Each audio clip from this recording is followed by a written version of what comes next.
And today I have the honor of speaking with the Honorable Moses Barrow, better known as former bad boy rapper Shyne turned elected official in Belize. Now, Shyne, you were recently elected as Belize's leader of the opposition less than a year after being elected to the country's House of Representatives. So I'm super excited to speak to you about your journey, how you started off as a former hip hop star to your nearly 10-year prison stint to now your latest chapter as a public servant. Yeah, well, I think the story is the epitome of hip hop. That's what hip hop does. When I was talking to JayZ on Saturday night, at the 4040, you were at the 4040 18th anniversary celebration. It looked like you were living your best life. I saw the pictures of you and Hope. How did that go? Yeah, well, he's a friend. He's from Brooklyn. I've known him since I got into the music business 24 years ago. So whenever we see each other, it's, friends, seeing each other, and we talk, on a variety of topics. And one of the things that we were talking about is just, what I'm trying to do for Belize is to give the mindset that comes from a JayZ, a Diddy, a Russell Simmons, a Master P,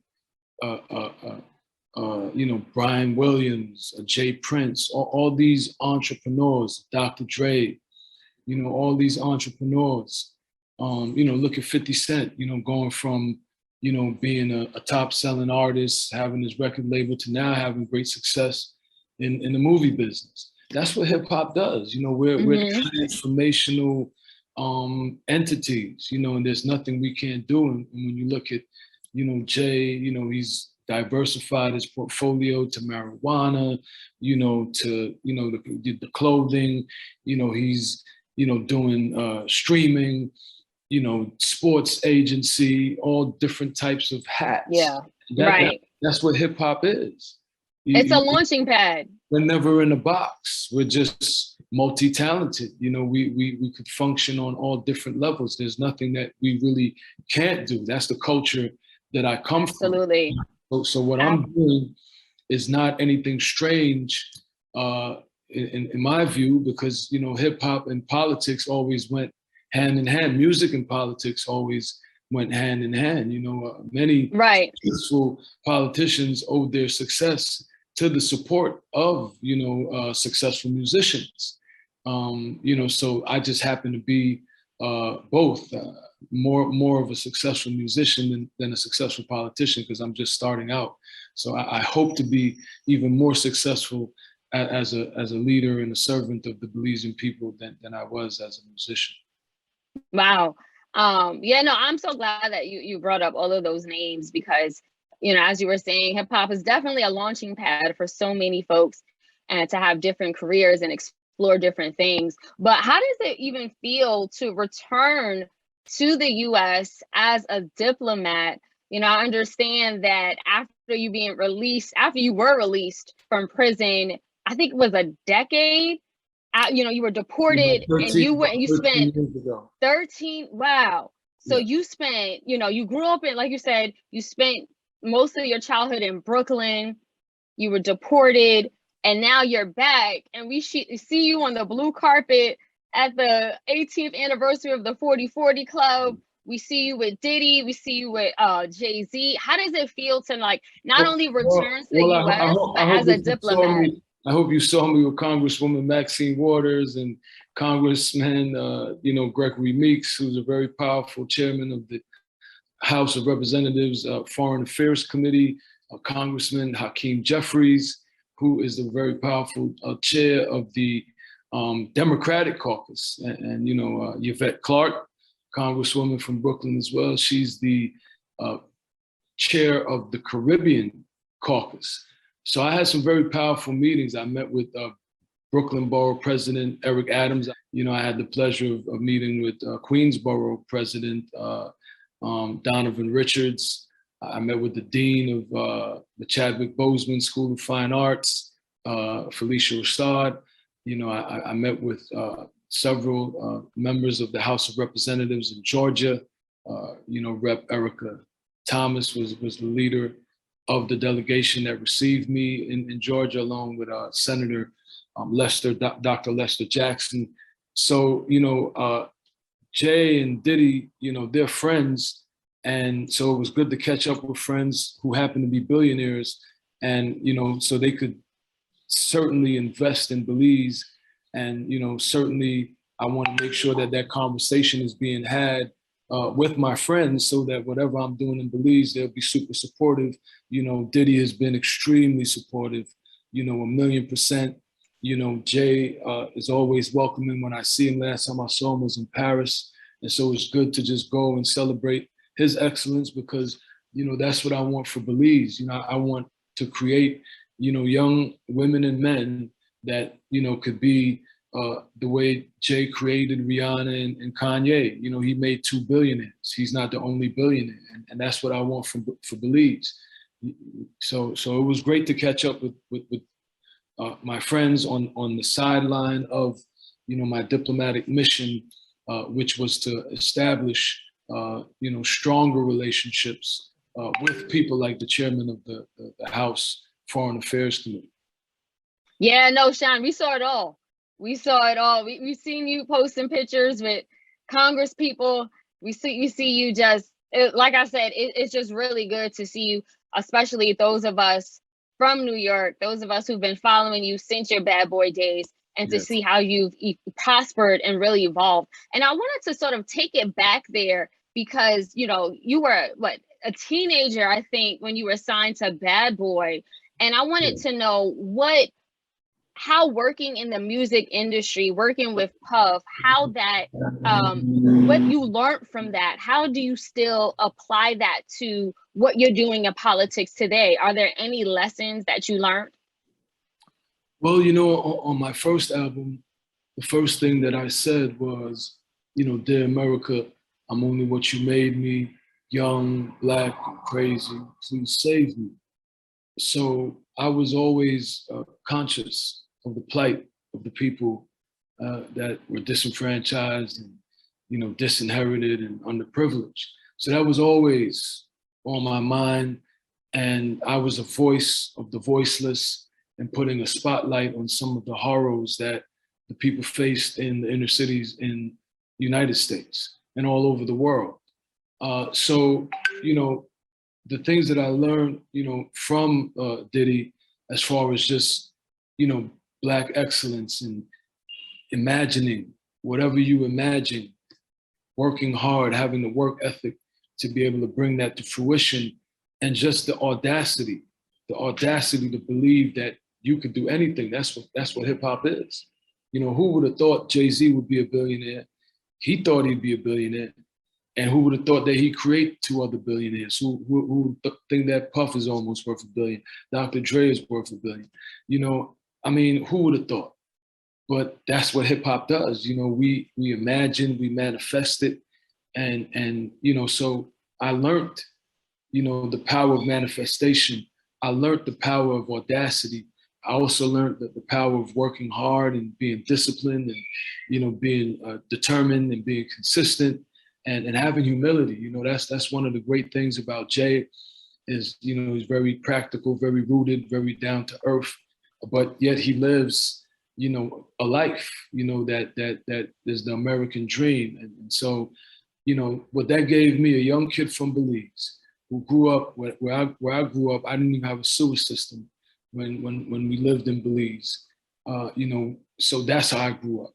And to go from that to putting out #1 albums, to selling over 40 million records, they could never take that away from me.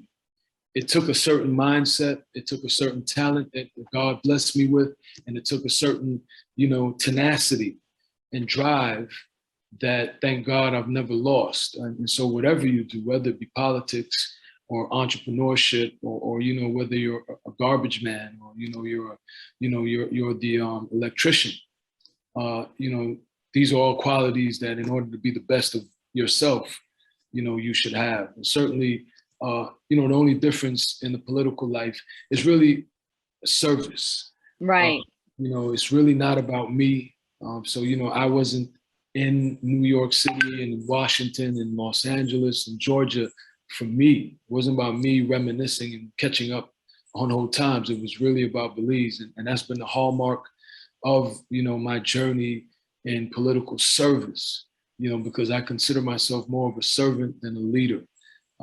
So everything has been about helping Belize, to uplift Belize, to develop Belize, to give Belizeans the gift of audacity to dream and imagine a Belize, that will be better and better and better as time goes on.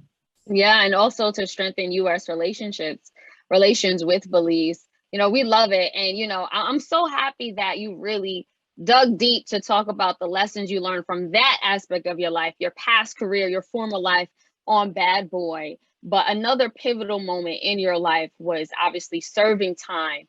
9 years, 10 months, I believe, is the amount of time that you served. What lessons, well, not even what lessons, but like, how did that change your outlook on life? I saw two very special young men on Saturday night, and that's Meek Mill and Bobby Schmurda. And I hugged the both of them and I embraced them as little brothers, and I told them that they need to think of themselves like Huey P. Newton and Bobby Seale and Angela Davis and Dr. Martin Luther King and Malcolm X and Mandela, and they need to use their voice to lead this young generation. And it's never too late for them to recognize their power and use their power for good. So criminal justice reform is a real thing, because obviously Malcolm X was a pimp and he went on to be a world leader. And there's so many other stories of young men and women that make mistakes in their teenage years, and they grow from that and they evolve from that. Unfortunately, there's just been a criminal justice system in many places where the poor get treated differently than the haves and the wealthy. And in many instances, that has to do with ethnicity, whereas it's not even about your wealth. Sometimes your ethnicity would impact the way the criminal justice system treats you. So I'm just very fortunate to be the embodiment of what correction is, and what reformation is, and transformation and rehabilitation and redemption is. And I think that's the story of life. That's why they call it a correctional facility, because you're supposed to go there to correct yourself. And I think we'll be correcting ourselves until we expire, because there's no perfect human being that's walking this earth. And so, the 10 years, almost 10 years that I spent correcting myself. I spent transforming myself. I spent imagining and dreaming of being the best version of me. And all of that came to be. I'm married, I have a beautiful daughter. I live a very healthy, well-rounded life that's dedicated to lifting people up. I wouldn't want to be anyone other than me.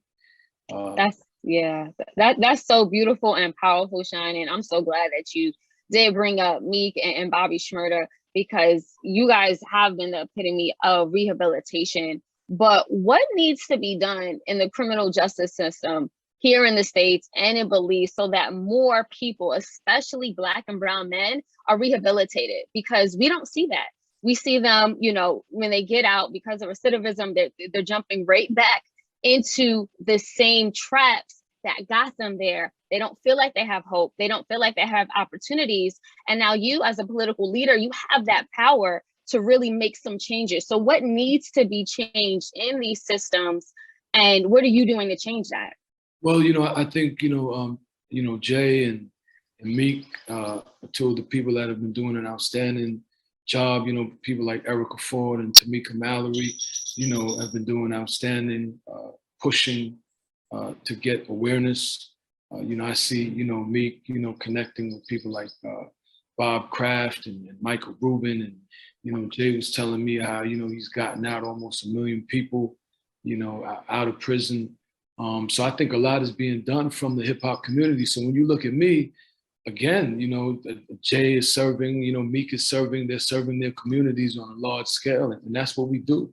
Hip hop has always been about giving back, whether it's turkeys or Thanksgiving, but now it's on another level. Like criminal justice reform is real. Like when Jay is telling you that he got out almost 1 million people, people that would kill themselves because, they're wrongly accused, they don't get to go to trial, or they get out, they get violated on parole for the most, ridiculous things, because there's a system, there's a private prison system. So it makes sense, for them to set up, recidivism, because then they'll keep making money. So I think it's just to continue along the lines of Jay and these other, hip hop civil rights leaders, if you ask me, because that's what they're pushing for.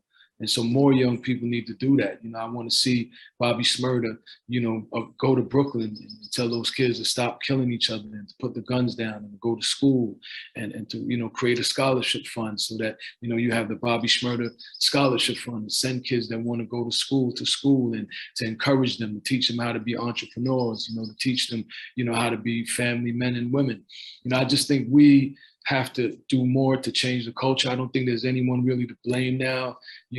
African Americans and African Caribbeans are so powerful that really it's now about changing the culture, making sure that the conversations are different. And I see Jay and Meek and Diddy and all these people doing that. My son and like I said, Tamika and Erica, and there's so many voices that are having a different conversation, and I really appreciate that. So we just need to keep going in that direction. And like I said, I could be the next prime minister of Belize, and so that's the message that I wanted to send to the young people throughout the world that are in inner cities that have been dealt a bad hand or that are following the wrong influences at a young age.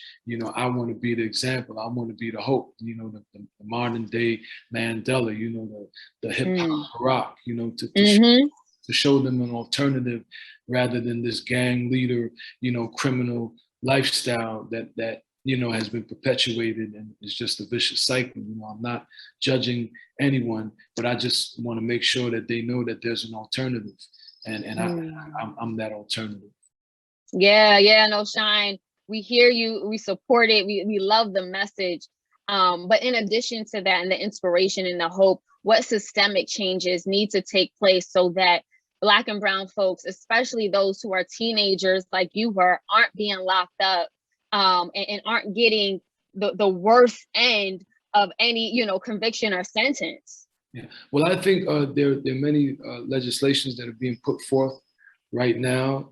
And like I said, the people that I named, the Tamika Mallory's, the JayZ's and the Meek Mills and the My Sons and the Diddy's, these are all people, that are pushing so that, there is criminal justice reform. So I'm sure, they have legislations that they will be pushing their congressmen and their senators to put forth, and their governors, and their state representatives to put forth, because everything starts with policy and legislation. So I look forward, to those conversations continuing to be had, and those, legislators, putting the policies in place to make sure that our young, Black and brown people aren't criminalized, but instead, they're given hope. I know in Georgia, I met with the executive director of the Public Defenders Council that was actually appointed by a Republican governor, Kemp. She's a Democrat, great example of bipartisanship.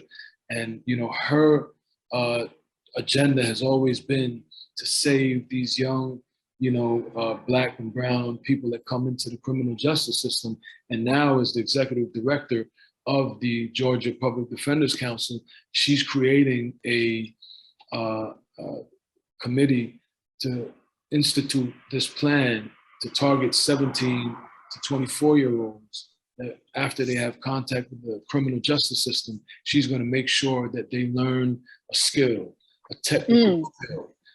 Because everybody's not Harvard bound, everybody's not going to go to NYU or CUNY, but at least they could have a skill so that they can get a job, and then they could, have self-worth. And I think it's very important, again, the message that I send, which is, it's equally important to be a loving father and husband, you know, as it is, you know, to celebrate, you know, 18th anniversary for 4040. It's not all about the glamour and the glitz. And it's okay if you're not in the room with Jay, you know, as long as you have character and integrity and ethics, and, you know, you're contributing to your community and contributing to your family and being, you know, the best version of yourself. That's good enough. You know, I don't want to get Absolutely. Hollywood and the glamour of it all. It's just about being hardworking and being a decent human being. And that means, you know, being a plumber, being an electrician, as long as you're earning an honest living. That's very important for us to teach our people. And so I think these are conversations that we need to have, because, you know, sometimes the culture only shows one part of it, which is, you know, the money, the fame, and the power. They don't show the hard work. You know, they don't show the sacrifices that are being made.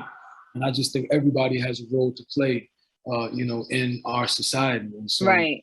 entertainers have their role to play, the legislators have their role to play, but, you know, the hardworking people, you know, have such a tremendous, you know, role to play. Yeah, no, absolutely, Shyne. And I wanted to even ask you, like, what sparked your interest in politics? I know that you talked about the connection that hip hop has always had with politics. It's always been a very political industry. And people have used that platform to talk about politics, policy, and to push certain movements. But, you know, after you were released, I think you did more music. So you started putting out more music. And then I think it was 2019, we saw you emerge as this public servant, a civil leader. So what happened during that time frame, and what sparked you or led you to move into this direction? You know, when I was released in 2009, you know, the first thing I did after I left the airport was go to a boys' home and speak to the boys. You know, actually a children's home, boys and girls. That was the first thing that I did. So that's who I am. Again, I'm a servant. I'm a leader. I'm a philanthropist. I'm here for people.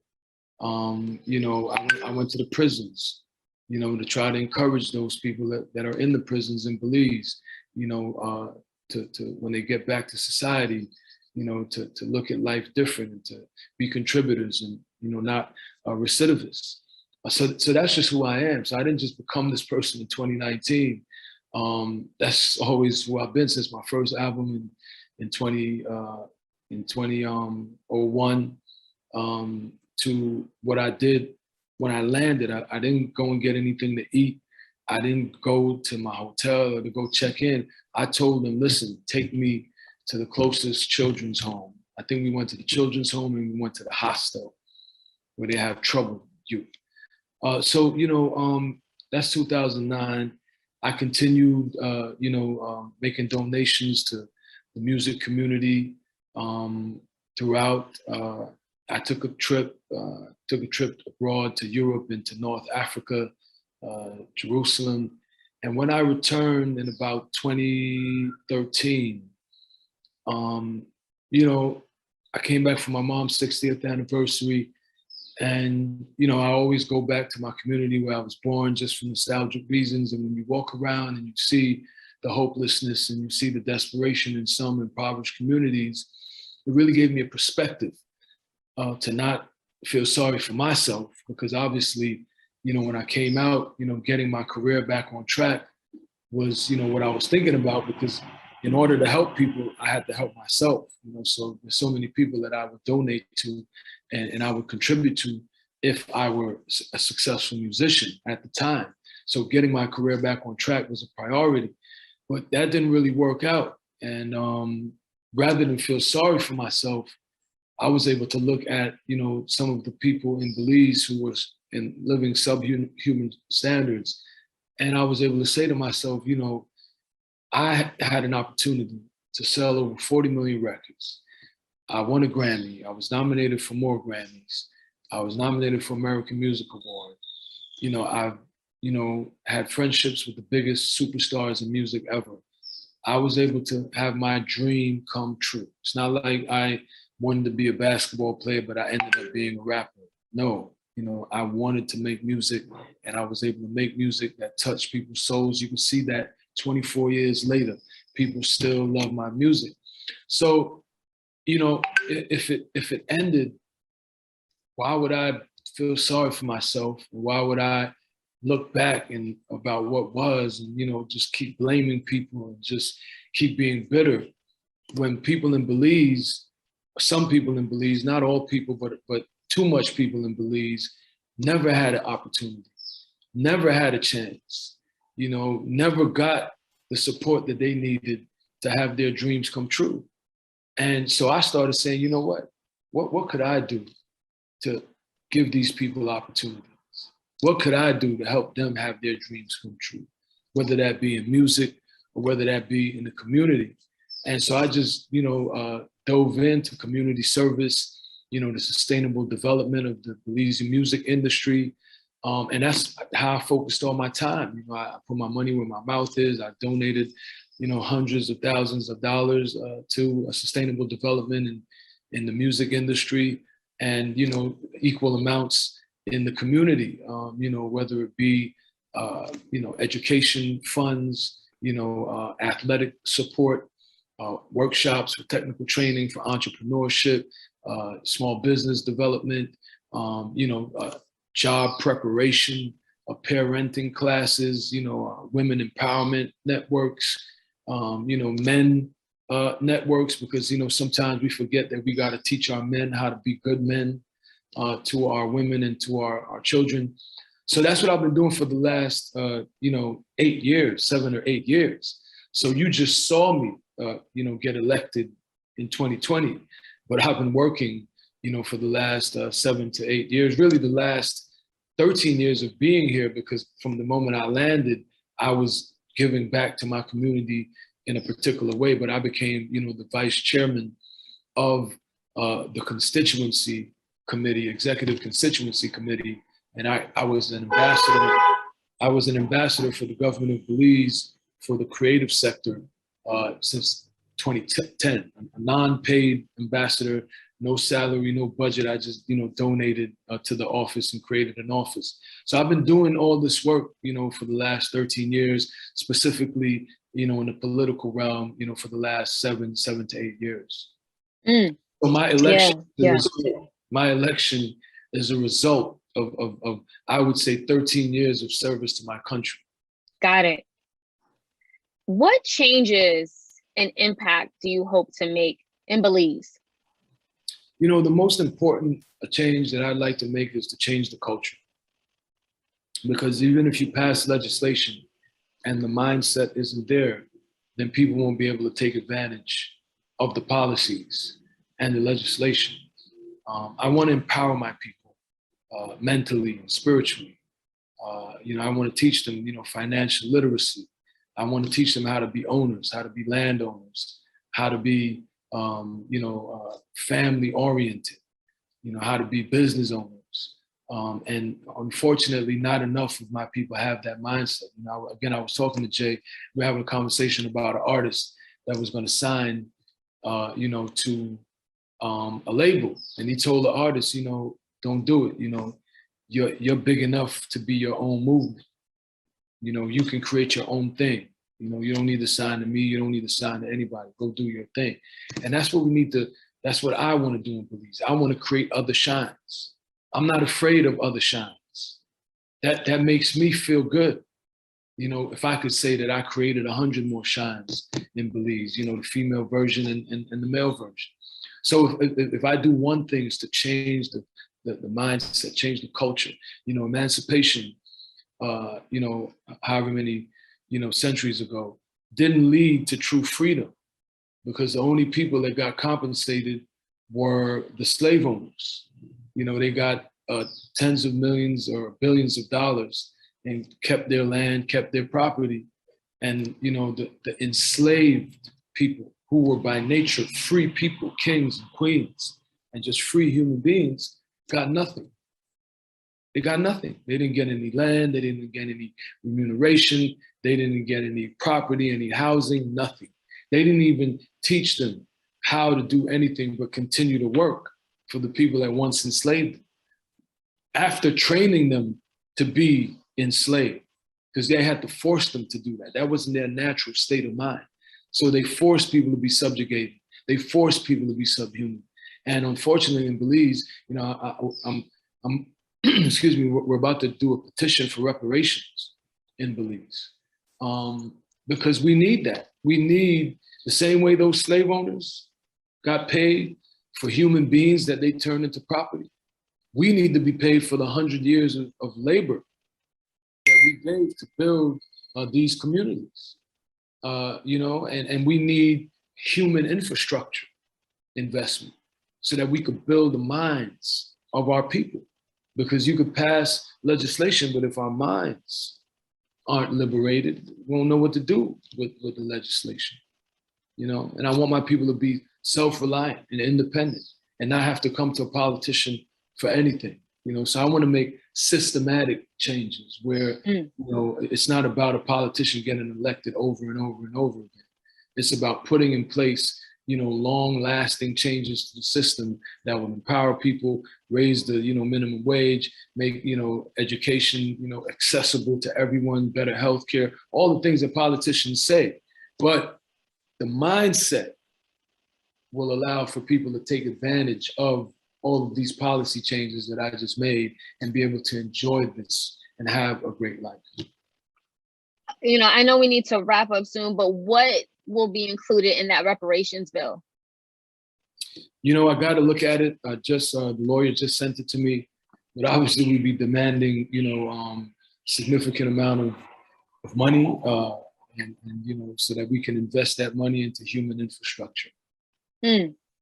All right, Shyne. Again, thank you so much for your time, the example that you've set through your life, your fascinating journey of evolution, rehabilitation, and just the classic, you know, bounce back story, which leaves us all feeling really good and inspired. We all have it in us. You know, anybody that's out there listening is going through a difficult time right now. What I have in me, you have in you. You know, you just got to keep, you know, keep going. You know, the only time you're going to fail is if you stop going. So just keep going.